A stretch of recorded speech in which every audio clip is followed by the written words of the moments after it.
신약 성경 로마서 4장 18절에서 22절까지. 로마서 4장 18절에서 22절. 4장 18절 같이 읽겠습니다. 아브라함이 바랄 수 없는 중에 바라고 믿었으니 이는 내 후손이 이 같으리라고 하신 말씀대로 많은 민족의 조상이 되게 하려 하심이라. 그가 100세나 되어 자기 몸이 죽은 것 같고 사라의 태가 죽은 것 같음을 알고도 믿음이 약하여지지 아니하고 믿음이 없어 하나님의 약속을 의심하지 않고 믿음으로 견고하여져서 하나님께 영광을 돌리며 약속하신 그것을 또한 능히 이루실 줄을 확신하였으니 그러므로 그것이 그에게 의로 여겨졌느니라. 아멘. 할렐루야. 복된 자리에 잘 오셨습니다. 우리 옆 사람과 작은 소리로 한번 인사 나누시다 반갑습니다. 잘 오셨습니다. 잘 오셨습니다. 오늘도 하나님의 천사가 우리 모두를 둘러 진쳐 주시는 은혜가 있기를 축복합니다. 오늘 설교 제목은 약속을 믿어라입니다. 따라해 봅시다. 약속을 믿어라. 오늘 읽은 성경 내 본문에 보면 약속이란 단어가 2번 나오는데 한번 약속이란 말이 있는지 한번 읽어보겠습니다. 20절 말씀만 읽어볼까요? 20절 말씀 시작. 믿음이 없어 하나님의 약속을 의심하지 않고 믿음으로 견고하여져서 하나님께 영광을 돌리며 라는 약속이란 단어가 나오죠. 근데 누구의 약속이라 그랬어요? 하나님의 약속이다. 따라해보세요. 하나님의 약속. 하나님의 약속을 믿으라는 거죠. 오늘 제목이 하나님의 약속. 사람의 약속이 아니라 하나님의 약속을 믿으라는 겁니다. 우리 기독교는 하나님의 약속을 믿는 종교입니다. 우리가 성경을 읽어보면 하나님이 이렇게 해주겠다라는 하나님의 약속이 참으로 많이 있습니다. 하나님이 내가 하겠다라는 약속을 많이 하고 있습니다. 더 나아가 하나님은 자기가 약속하신 것은 꼭 지키신다는 거죠. 때로는 그분이 약속한 것이 더디 이루어지는 것 같지만 결코 자신이 약속한 것을 잊어버리거나 파기하지 않고 약속을 지켜주신다는 거죠. 그래서 우리 하나님은 약속을 하시는 하나님이요 약속을 지키시는 하나님이라는 겁니다. 그래서 솔로몬 왕은 하나님의 약속을 지키시는 분이라는 것을 이렇게 고백을 했는데 솔로몬 왕이 어떻게 고백했는가 한번 읽어볼까요? 열왕기상 시작. 여호와를 찬송할지라 그가 그 종 모세를 통하여 무릇 말씀하신 그 모든 좋은 약속이 하나도 이루어지지 아니함이 없도다 그랬어요. 하나님이 약속하신 그 좋은 모든 약속을 하나님이 다 이루어서 이루어지지 않은 약속이 없다는 거죠. 하나님이 약속하신 거 다 이루어 주셨다라고 솔로몬 왕이 고백을 합니다. 그래서 이 시간에는 하나님의 약속에 대해서 생각해 보면서 함께 은혜를 나누고자 합니다. 오늘 우리가 읽은 성경 본문의 내용은 아브라함이라고 하는 사람에 대한 하나님의 약속의 이야기입니다.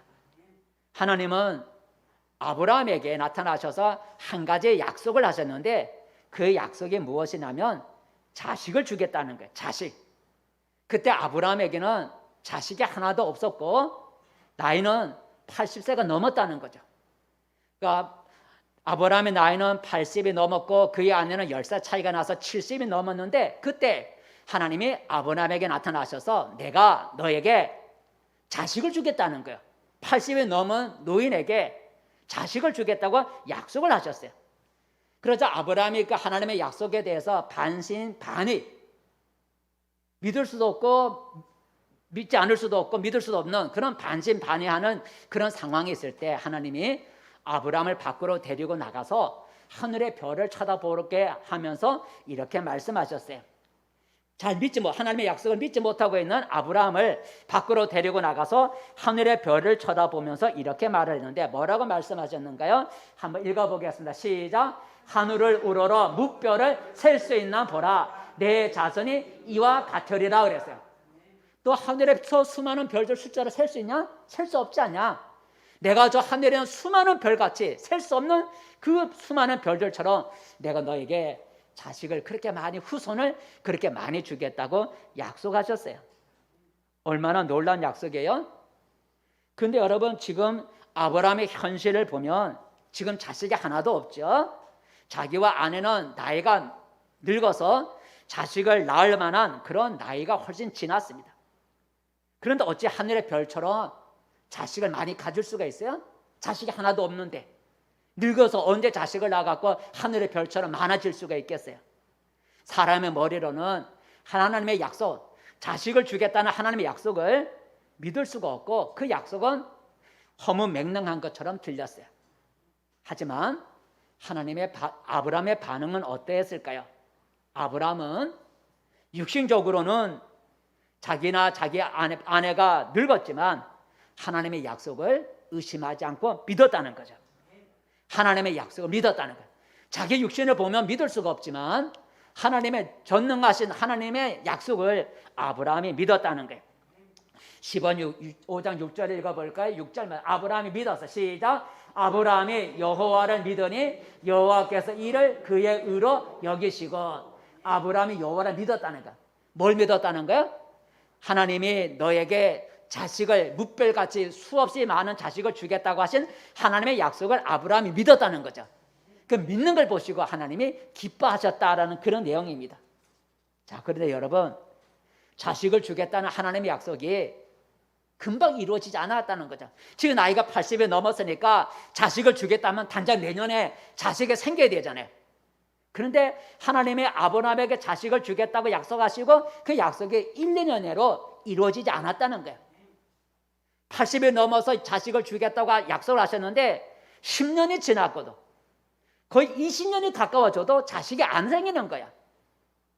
하나님의 약속을 의심할 수밖에 없잖아요. 그런데 아브라함의 나이 99세에 하나님이 나타나셔서 또 약속하는 거예요. 몇 살에 나타났다고요? 99세에. 전에 처음에 하나님이 나타났을 때는 한 80세쯤 됐는데, 그리고 자식을 주겠다고 약속하셨는데 10년, 15년, 거의 20년에 가까워 지금 아브라함의 나이가 99세가 되었을 때 하나님이 나타나셔서 내 아내가 내년에는 아들을 낳을 거다 하고 하나님이 약속하시는 거예요. 99세 된 아브라함에게 나타나셔서, 그러면 아브라함의 아내는 나이가 몇 살이겠어요? 10년 차니까 89세잖아요. 그죠? 89세 된 내 아내가 내년에 아들을 낳을 것이라고 하나님이 아브라함에게 약속하셨어요. 한번 읽어볼까요? 창세기 18장 10절 시작. 내년 이맘때 내가 반드시 내게로 돌아오리니 내 아내 사라에게 아들이 있으리라 그랬어요. 여러분, 그때 그 장막, 자기 집 뒤에 장막, 천막, 옛날 집은 그 천막이니까 장막 뒤에 누가 있었냐면 아브라함의 아내 사라가 있었다가 그 하나님의 약속의 말을 들었어. 내년에 너의 아내가 사라가 아들을 낳을 것이다 라는 말을 듣고 장막 뒤에 있던 사라가 웃었어. 하고 웃었어요. 한번 읽어볼까요? 웃는데 18장 12절 시작. 사라가 속으로 웃고 이르되 내가 노쇠하였고 내 주인도 늙었으니 내게 무슨 즐거움이 있으리요. 이게 무슨 말이겠어요? 내가 노쇠했다는 것. 89세니까 내년이면 90이잖아요. 부인이. 내가 89세고 지금 여자로서 애를 낳으려면 생리를 해야 되는데 내가 생리가 끊어진 지 벌써 오래됐고 내 주인도 아브라함도 늙어갖고 남자 구실도 제대로 못하는데, 그런데 무슨 즐거움이, 자식을 낳는 즐거움이 있겠는가 하고 사라가 웃었다는 거죠. 근데 여러분, 어떻게 됐어요? 하나님의 약속이 이루어졌다는 거예요. 1년이 지난 후에 곧 아브라함의 100살에 그의 아내 사라가 90세에 아들을 낳았어요. 한번 읽어볼까요? 창세기 21장 시작. 여호와께서 약속하신 대로 사라에게 행하셨으므로 사라가 임신하고 하나님이 말씀하신 시기가 되어 노년에 아브라함에게 아들을 낳으니 아브라함이 그에게 태어난 아들 곧 사라가 자기에게 낳은 아들을 이름하여 이삭이라 하였고라는, 이때가 100살이고 부인은 90살이라는 거죠. 하나님이 아브라함에게 약속하신 것을 오랜 세월이 지났지만 그 약속이 파괴되지 않고 하나님의 약속을 이루어 주셨다는 거예요. 오늘 이 아브라함의 아들 이삭에 태어난 이 사건은 우리에게 오늘 무엇을 일깨워 주냐면, 우리 하나님은 약속을 주시는 하나님이시고 또 하나님이 약속하신 것을 지키시는 신실하신, 자기가 말한 걸 지키시는 신실하신 하나님인 것을 우리들에게 오늘 사건이 보여줘요. 자, 그렇다면 여러분, 우리는 성경을 통해서 수많은 하나님의 약속을 우리가 찾아볼 수가 있어요. 성경은 약속의 책이라 그래. 그러니까 이 하나님의 말씀이 이 성경책에는 하나님이 내가 이렇게 해주겠다는 그 약속이 엄청나게 많아요. 근데 오늘 우리가 이 시간에는 다 하나님의 약속을 찾아서 우리가 살펴볼 수가 없잖아요. 시간 관계상 하나님이 우리들에게 어떤 약속을 하셨을까? 하나님이 약속하신 것을 몇 가지만 우리가 생각해 보면서, 내가 믿는 하나님은 우리에게, 나에게 이런 약속을 하셨구나 하는 것을 이 시간에 깨닫는 시간이 되어지기를 축복합니다. 자, 하나님의 약속 가운데 그러면 어떤 약속을 하셨을까? 몇 가지만 찾아보는데, 첫 번째가 회개하라 그리하면 용서하리라. 따라해 보세요. 회개하라 그리하면 용서하리라. 하나님의 약속이에요. 용서해 주겠다는 약속이죠. 그죠? 용서해 주겠다. 용서해 주겠다. 하나님의 약속하셨어요. 용서해 주겠다. 그래서 우리가 회개하면, 회개라고 하는 것은 내가 잘못한 것을 내 입으로 하나님 앞에 자백을 하는 거예요. 하나님, 내가 언제 어떤 죄를, 어떤 나쁜 일을 했습니다 하고 자기 입으로 자기의 잘못을 자백하면서 하나님의 용서를 구하는 걸 우리가 회개하라 그래요. 하나님, 내가 언제 죄를 지었습니다. 하나님 용서해 주세요. 저도 그런 회개라는 말을 듣고 제가 어렸을 때 아버지 뒷주머니에서 그때 아마 10원을 내가 훔친 것 같아. 10원인가 아마 훔친 것 같아. 그때 월남한밤에 동그란 그 알사탕이 5원인가 아마 그런 것 같아. 5원인가. 그걸 2개를 사가지고 집에까지 가는데 다 녹질 않아갖고 그래갖고 얘네 그 알사탕 큰 게 그냥 뭐 5원짜리인데, 그래서 그걸 집에까지 가서 안 녹아가고 막 강제로 깨 물어먹느라고 아버지 뒷주머니에서 내가 그 10원의 금지가 2개를 내가 사갖고, 그래서 회개할 때 그것도 회개했다. 그러니까 내가 잘못한 것을 하나님 앞에 자백을 하면서 내가 아버지 뒷주머니에서 돈 훔쳐갖고 내가 사탕 사 먹었습니다 하고 이렇게 하면 고백을 하면서 용서를 구하는 거 우리가 회개한다 그래. 그렇게 회개하면 하나님이 우리 죄를 용서해 준다는 거예요. 죄 없는 자로, 죄를 지었지만 죄 없는 자로 인정해 준다는 거예요. 이게 우리가 특별 사면이라.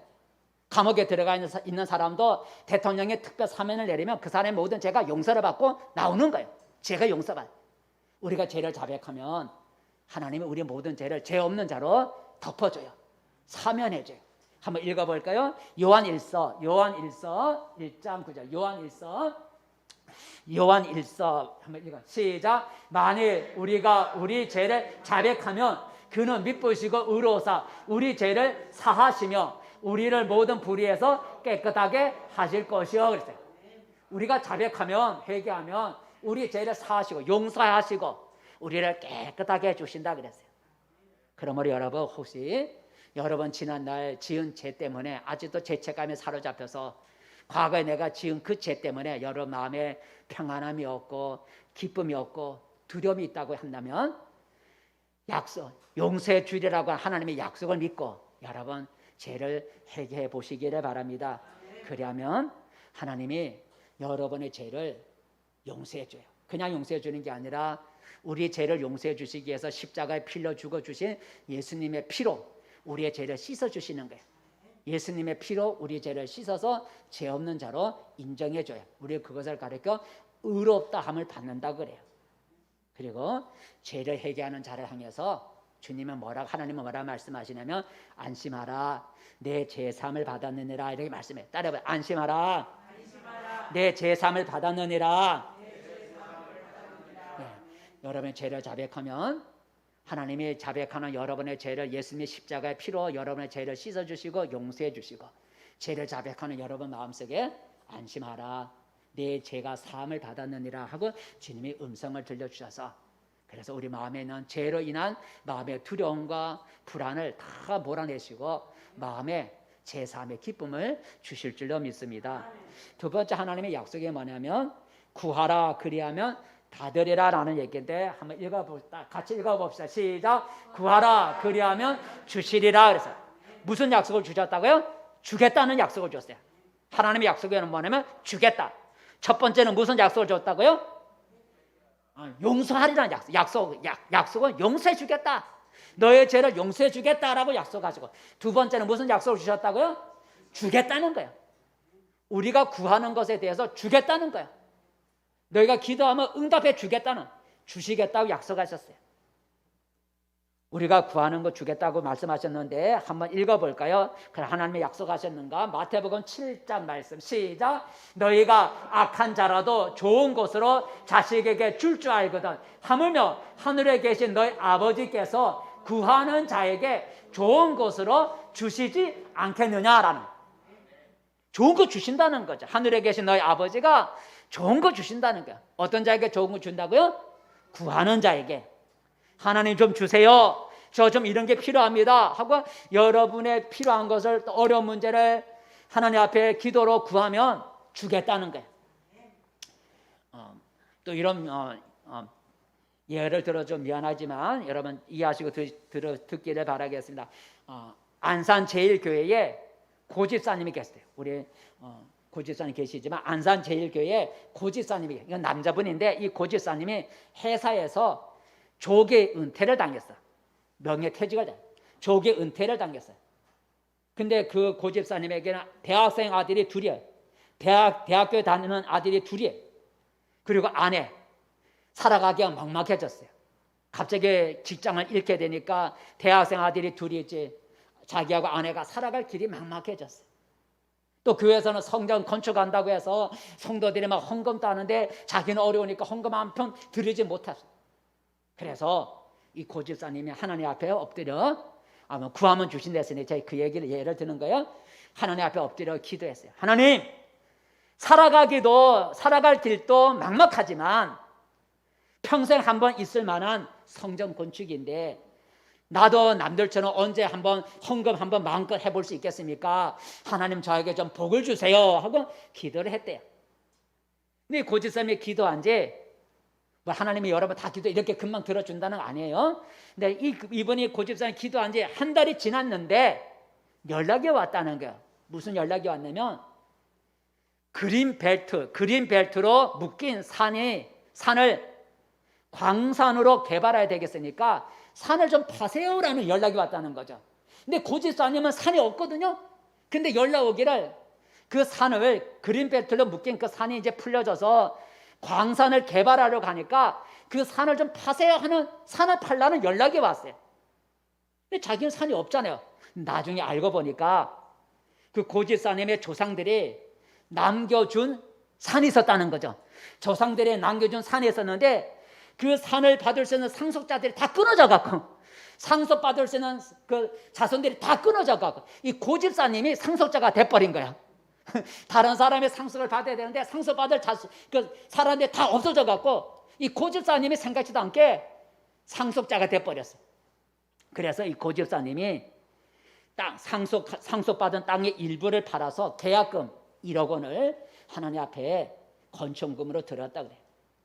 고집사님이 물질 어려울 때 기도했더니 하나님이 생각지 않은 방법으로 응답해 줬다는 거죠. 목사님 막 1억이나. 그럼 여러분, 제가 1,000원이 필요한데 기도했더니 1,000원 줬습니다. 여러분 와요? 안 닿잖아요, 그죠? 제가 1,000원이 필요해서 하나님 기도했더니 하나님 1,000원 줬어요. 그러면 여러분 와닿지 않잖아요. 그러니까 금액 큰 거 얘기한 거예요. 예, 금액 큰 거 얘기한 거예요. 자, 그래서 하나님이, 우리가 기도했더니 고집사님이 참 살아가기 막막하다고 기도했더니 전혀 생각지 못했던 땅이 있는지도 몰랐는데 그렇게 하나님이 응답해 주시더라는, 하나님의 약속이 뭐냐면 주시겠다는 거죠. 구하면 주겠다 약속하셨어요. 세 번째 하나님의 약속이 뭐냐면 형통하리라, 평탄하고 형통하리라는 약속을 주셨는데 한번 세 번째 읽어볼까요? 같이 읽어봅시다. 시작. 묵상하라 그리하면 형통하리라. 어떤 약속을 주셨다고요? 형통하리라는, 가는 길에 평탄해지는, 형통해지는 복을 주신다 그랬어요. 근데 어떻게 하면 형통해진다고요? 묵상하면 형통해진다. 묵상이란 게 뭐냐면 하나님의 말씀을 읽은 말씀을 깊이 있게 생각하는 걸 우리가 묵상이라고 그래. 하나님의 말씀을 읽고 읽은 말씀이 그 뜻이 무엇이지? 하나님이 이렇게 하라 그러네. 이렇게 하라 그러는구나. 이렇게 하면 안 되겠구나. 성경 말씀 읽고 성경 말씀에 읽은 말씀을 깊이 생각하는 걸 우리가 묵상이라 그래요. 하나님의 말씀을 날마다 묵상하면 우리의 길이 형통해지겠다, 형통해 주시겠다고 약속을 하셨어요. 한번 읽어볼까요? 정말로 그런지 시편 1장 시작. 복 있는 사람은 오직 여호와의 율법을 즐거워하여 그의 율법을 주야로 묵상하는도다. 그는 시냇가에 심은 나무가 철을 따라 열매를 맺으며 그 잎사귀가 마르지 아니한 같으니 그가 하는 모든 일이 다 형통하리로다 그랬어요. 어떤 사람이 형통하다고요? 2절에 보니까 율법, 하나님의 말씀을 주야로 묵상하는 사람은 그 모든 하는 일이 형통하리로다 그랬어요. 그래서 하나님은 이스라엘의 지도자가 된 여호수아에게 하나님의 말씀을 주야로 묵상하라 그랬어요. 한번 읽어볼까요? 이스라엘의 지도자가 된 여호수아에게 시작. 이 율법책을 내 입에서 떠나지 말게 하며 주야로 그것을 묵상하여 그 안에 기록된 대로 다 지켜 행하라. 그리하면 내 길을 평탄하게 될 것이며 내가 형통하리라 그랬어요. 하나님이 여호수아에게 하신 약속이에요. 내가 평탄하고 형통하리라. 어떻게 하면요? 이 율법책 하나님의 말씀을 내 옆에 두고 주야로 묵상하면. 그래서 여러분에게 매주 이렇게 문제집 나눠드리잖아요. 여러분 성경 안 읽을까 봐. 그래서 여러분 좀 더 성경 쉽게 읽게 만들기 위해서 여러분에게 문제지를 계속 주보에다 끼워드리잖아요. 그 주보에 끼워드린 주보 문제를 가지고 찾아서 답을 찾아서 기록하고 그 찾는 가운데 읽어보므로 말미암아 하나님 말씀 읽고 묵상하면 복이 된다 그랬으니까, 그래서 하나님 말씀을 여러분 좀 그렇게 해서라도 좀 가까이 하고 읽어보고 묵상하라고 해서 매주 주보에게 작은 범위지만 매주 나눠드리고 있어요. 여러분 그걸 하나님이 또 목사님이 하나님의 말씀을 매주 이렇게 읽어서 문제를 찾아 답을 적으면서 하나님의 말씀을 읽고 묵상하라고 그리는구나, 그렇게 생각하고 여러분이 정말은 순종해 주시면 형통해지는 복이 있다라고 하는 거죠. 복이 있다는 거예요. 그러면 여러분이 늘 바쁘고 좀 피곤하더라도 하나님의 말씀을 늘 성경책을 하나님 옆에다 두고 늘 시간 나는 대로 말씀을 읽고 읽은 말씀을 늘 묵상하셔서 여러분의 길이 평탄하고 형통해지는 그런 은혜가 있기를 축복합니다. 그 다음에 여러분 한번 5번째로 넘어가서 4번째 시간 넘어가서 5번째 드리라 그리하면 넘치리라 한번 같이 읽어보세요. 5번째 시작. 드리라 그리하면 넘치리라. 무슨 약속을 주셨어요? 넘치리라나 했어요. 넘치리라는 약속을 주셨어요. 근데 하나님은 넘치게 주시는데 어떻게 하면 넘치게 주신다 그랬어요? 그 앞에 보니까 드리라는 거죠. 그 나의 재물과 나의 소산물을 가지고 주님께 드림으로써 하나님을 섬기면 하나님이 나의 삶에 넘치게 주신다는 거예요. 어떤 말씀인지 한번 읽어볼까요? 잠언서 시작. 내 재물과 내 소산물의 처음 익은 열매로 여호와를 공경하라. 그리하면 내 창고가 가득히 차고 내 포도즙 틀에 새 포도즙이 넘치리라 그랬어요. 나의 창고가 가득히 차고 내 포도즙 틀에 포도즙이 넘치게는 그 축복은 앞에 보니까 너의 재물과 너의 소산물을 가지고 하나님을 섬기라는 거죠. 너의 재물과 너의 소산물을 가지고 하나님을 섬겨 공경하면 하나님이 너의 창고를 차고 넘치게 해주시겠다라고 하셨어요. 우리는 흔히 하나님이 나에게 복을 부어주시면 내가 하나님 앞에 드리겠다 하지만 하나님은 아니래. 반대로 너가 먼저 나에게 드리면 내가 복을 주겠다는 거죠. 우리는 하나님 나한테 복을 크게 주세요. 그럼 내가 일부러 하나님 앞에 드리겠습니다 이렇게 약속하지만 하나님은 아니다. 너 가진 거 가지고 나 먼저 가진 것은 나를 섬겨라. 그러면 내가 너에게 복을 주겠다라고 하나님은 우리의 생각과 반대로 우리들에게 말씀해 주고 있어요. 그래서 우리는 비록 어려워도 나의 재물과 나의 소산물을 가지고 하나님을 섬길 줄 알아야 된다는 거죠. 교회 가면 맨날 헌금하라 그런다. 그 이유가 이 말씀은 하나님의 약속을 믿기 때문에 하나님이 우리의 삶에 창고가 가득히 차고 넘치게 주시기 위해서 뭐 하라 그랬어요? 재물과 소산물로 먼저 하나님을 공경하라 하기 때문에 교회에서 그렇게 가르치는 거예요. 그래서 우리 성도들에게 재물로 가지고 하나님을 섬기라고 가르치기 위해서 11조를 드리고 한 달에 한 번씩 감사 예물을 드리세요. 이런 재물로 하나님을 공경하라 했으니까 그래서 어렵지만 11조를 드리고 한 달에 한 번씩 하나님의 감사로 재물로 하나님을 섬기게 하는 거예요. 그리고 여러분의 소산을 가지고 여러분 할 수 있으면 이렇게 강단에 이런 것도 하고 교회 모습 하나님께 드릴 수 있으면 여러분이 드리라는 거예요. 왜냐하면 하나님께 드리면 주신다는 거죠. 이 앞에 그 국화가 주부에 못 실어서 어제 오후에 주부 다 만드는 후에 우리 김태혜 성도님이 오후 늦게 이거 2개를 갖고 왔더라고요. 어떻게 갖고 가니까 어제 대야 장인가 봐. 어제 대야에 가갖고 아마 꼽고 보고 좋았던지 사갖고 왔다고. 참 오늘 참석했는지 모르지만 참 고맙더라고요. 대야 가서 대야 장인지 모르지만 대야 가서 둘이 왔는데 대야에서 장 갔다가 대장에 가갖고 2개 사고 보기 좋았던가 봐. 어제 사갖고 이렇게 올려갖고 주부에 씻지 못했는데 이렇게 우리 하나님의 내가 가진 것을 이렇게 하나님을 섬기면 하나님 우리의 창고가 차고 넘치게 해주신다는 거죠. 그다음에 6번째 하나님이 어떤 약속을 하셨을까? 믿어라 그리하면 구원을 받으리라 말씀이 한번 6번째 한번 읽어볼까요? 같이 읽어봅시다. 시작. 믿어라 그리하면 구원을 받으리라. 그래서 어떤 약속을 하셨어요? 구원을 받으리라. 구원을 받으리라고 약속하셨어요. 근데 구원을 받기 위해서 뭐 하라는 거예요? 믿으라는 거죠. 믿으면 구원을 받는다 그랬어요. 구원이란 뭐예요? 구원이란 건져낸다는 거예요.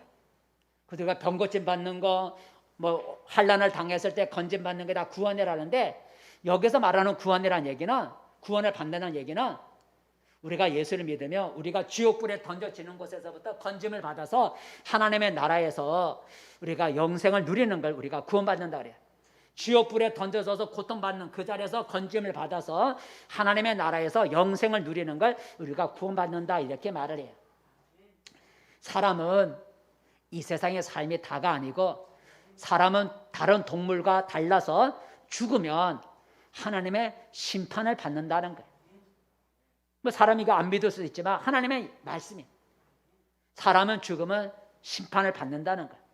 그리고 그 심판에 따라서 어떤 사람은 지옥불에 던져져서 영원히 고통을 받고 어떤 사람은 하나님 나라에 들어가서 영생을 누리게 되는다는 거죠.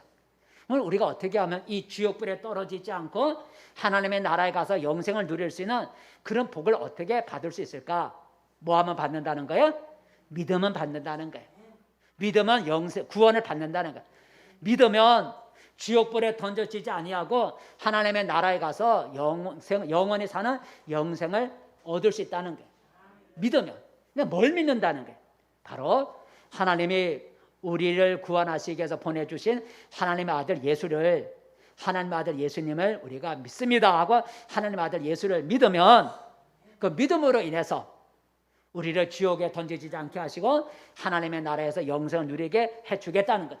한번 읽어볼까요? 요한복음 3장 16절 이것부터 먼저 읽어봐. 시작. 주 예수를 믿어라 그리하면 너와 내 집이 구원을 얻으리라 그랬어요. 구원을 얻는다는 건 아까 그 얘기예요. 누굴 믿으면 구원을 받는다고요? 예수를 믿으면 구원 받는다는 거예요. 예수 믿으면 지옥불에 던지지 않고 영생을 얻는다 그랬어요. 한번 읽어볼까? 요한복음 3장 16절 시작. 하나님이 세상을 이처럼 사랑하사 독생자를 주었으니 이는 그를 믿는 자마다 멸망하지 않고 영생을 얻게 하려 하심이라 그랬어요. 두 번째 독생자는 누굴 말하는 거예요? 하나님의 아들 예수를 말하는 거예요.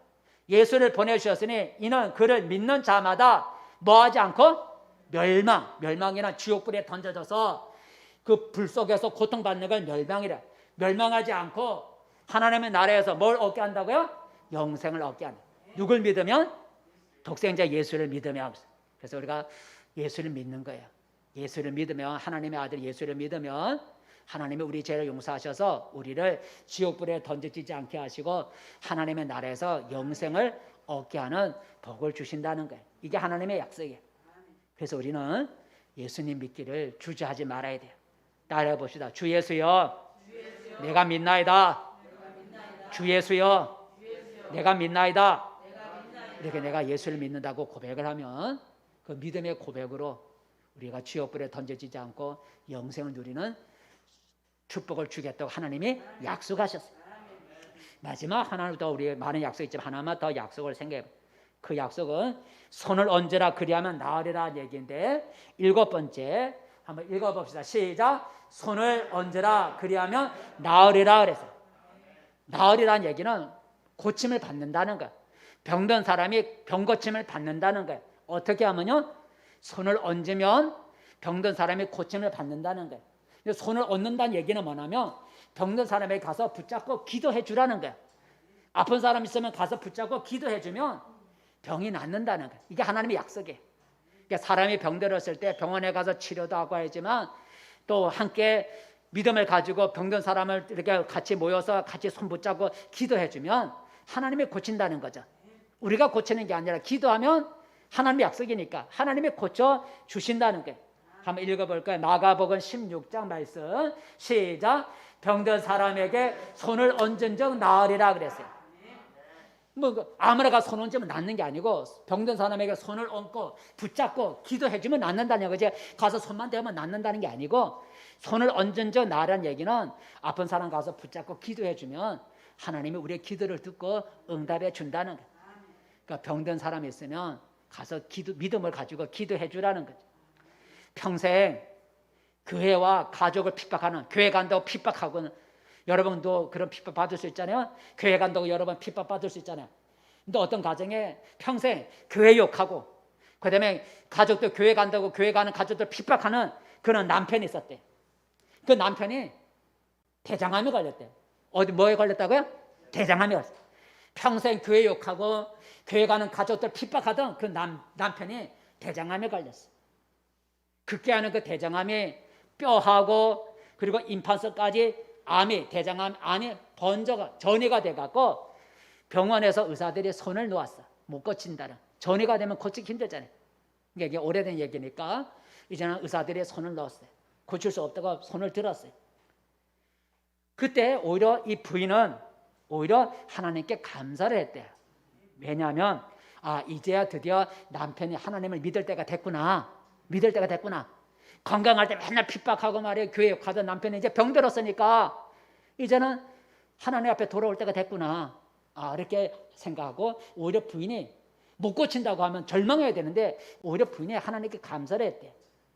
그리고 남편은 아내의 전도를 따라서 교회를 나오게 됐다는 거죠.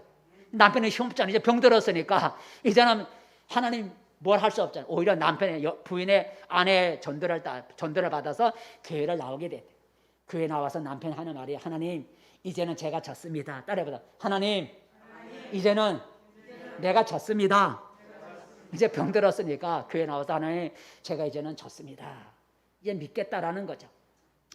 자, 그 모습을 보고 이제 아내가 이제 남편이 하나님께 돌아올 때가 돼서 돌아왔잖아요. 이제 하나님께 고쳐달라고 기도해야 되잖아요. 그래서 이 아내가 하나님 앞에 믿음을 가지고 기도하기 시작했어요. 부인이 하나님 우리 목사님 말기암인데 우리 목사님 말기암을 고쳐주신 그 하나님이 내 남편도 고쳐주실 줄 믿습니다.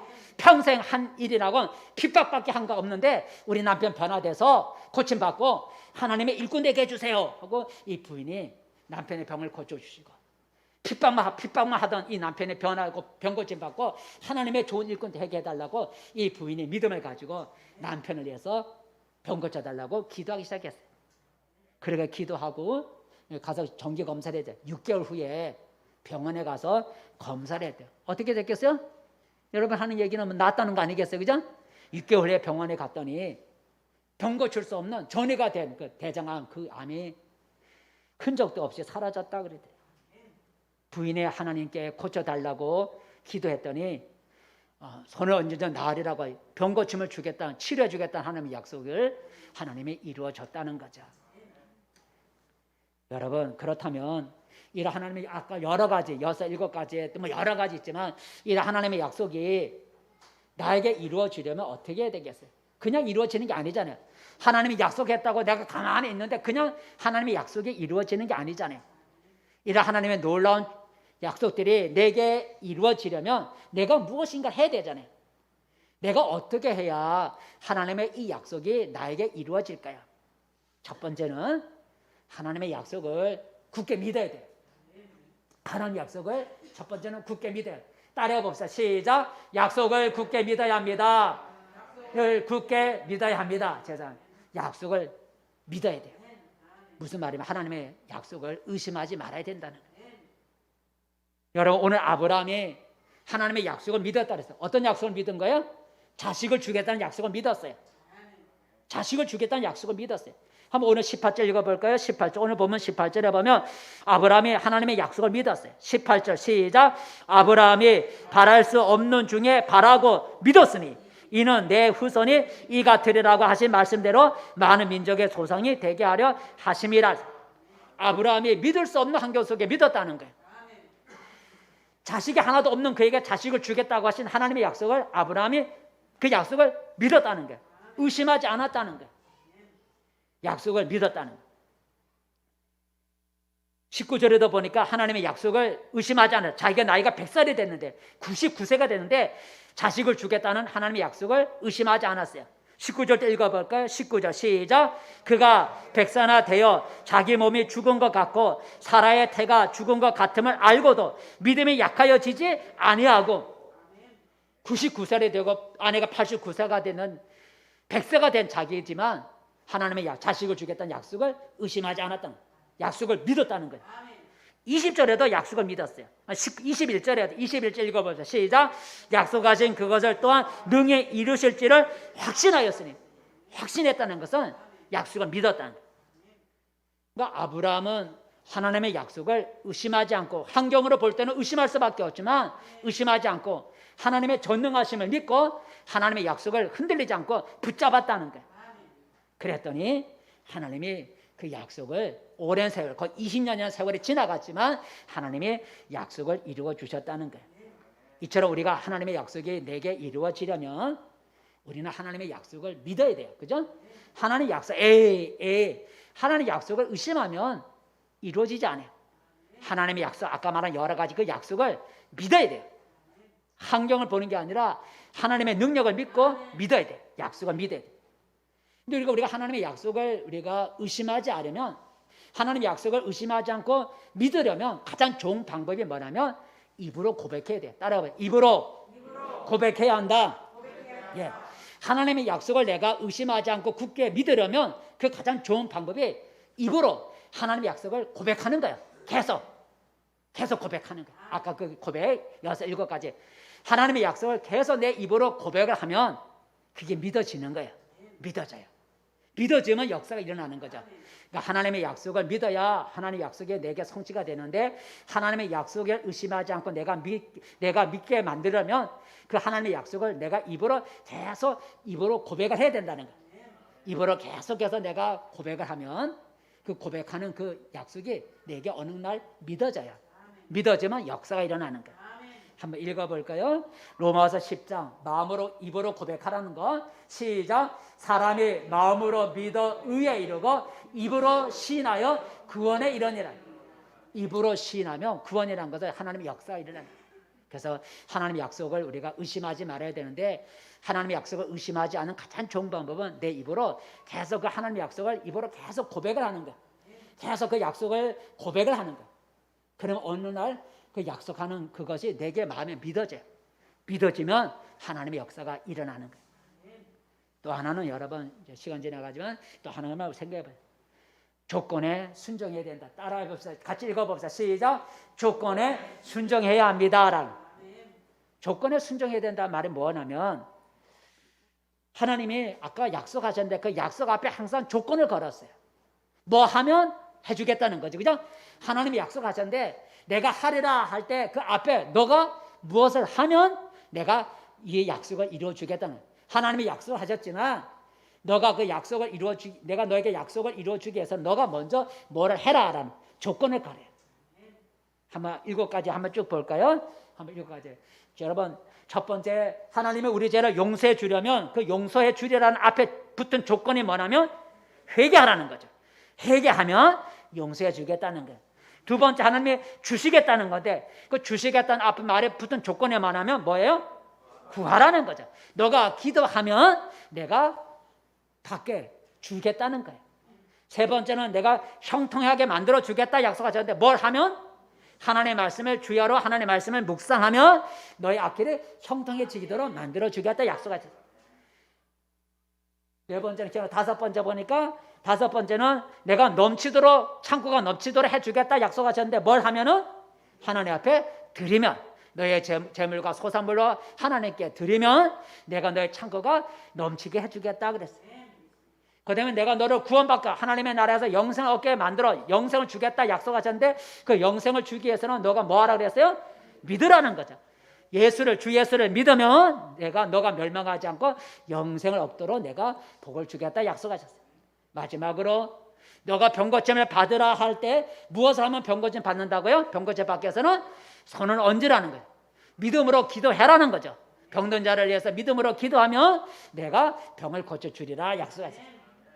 그러니 하나님의 약속이 이루어지기 위해서는 그 조건을 우리가 행해야 된다는 거죠. 죄를 우리가 용서받기를 원하면 죄를 먼저 회개해야 되고 응답받고 싶으면 먼저 하나님 앞에 기도로 구해야 되고 형통하고 싶으면 하나님의 말씀을 먼저 묵상해야 되는 것이고 내가 하나님께 풍성한 복을 받으려면 먼저 하나님 앞에 드려서 섬길 줄 알아야 되고 내가 하나님의 나라에서 영생을 얻고 싶으면 그 영생을 얻기 위해서는 먼저 예수를 믿어야 되는 것이고 내가 병고침을 받기 원하면 먼저 우리가 기도해야 된다는 거죠. 이게 조건이에요.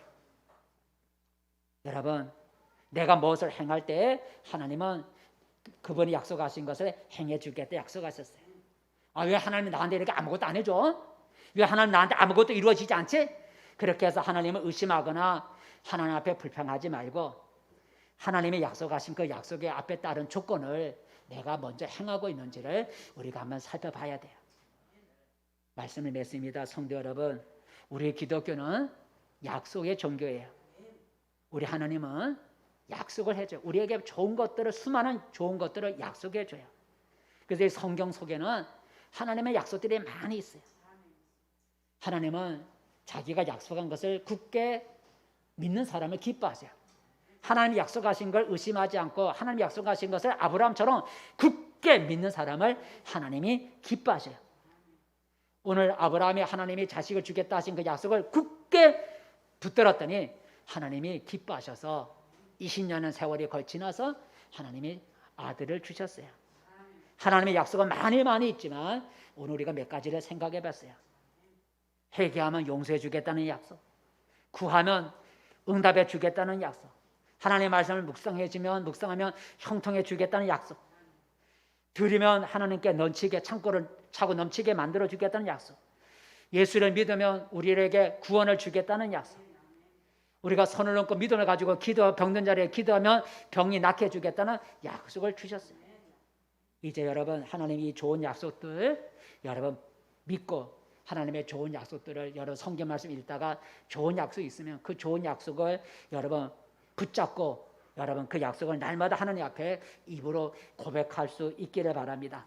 그리고 그 약속을 이루어 주시도록 기도하기 바랍니다. 그리하면 좋으신 하나님이 여러분의 약속을 붙잡고 여러분의 입으로 신하고 고백하는 그 약속을 하나님이 멀지 않아 이루어 주실 줄로 믿습니다. 이제 주님의 놀라운 약속들이 여러분 삶에 이루어지는 그런 복된 성도들이 되기를 축복합니다. 기도하겠습니다. 은혜로우신 하나님 아버지, 하나님은 우리들에게 성경을 통해서 수많은 좋은 약속들을 우리에게 하고 있습니다. 오늘 아브라함은 자식을 주겠다는 하나님의 약속을 의심하지 않고 100살이 될 때까지 그 약속을 붙잡고 있었더니 하나님이 그의 능력으로 아브라함에게 약속하신 자식을 주는 은혜를 주셨습니다. 하나님 오늘도 성경을 통해 우리들에게 수많은 좋은 약속들을 하고 있습니다. 이 많은 약속들을 우리가 붙잡을 수 있게 도와주시고 성경 읽는 가운데 내 마음에 감동이 되는 하나님의 약속을 부여잡게 도와주시고 그 약속을 내 입으로 고백하게 날마다 고백하게 도와주시고 그 약속을 믿게 도와주시고 그래서 그 약속을 또한 앞에 있는 조건들을 우리가 지켜 행함으로써 약속을 신실하게 지키시는 하나님이 약속을 붙잡고 약속을 입으로 고백하고 약속이 이루어지시도록 기도하는 우리 성도들에게 하나님의 약속이 이루어지는 그런 축복 있게 도와주시옵소서. 예수님의 이름으로 기도드립니다. 아멘.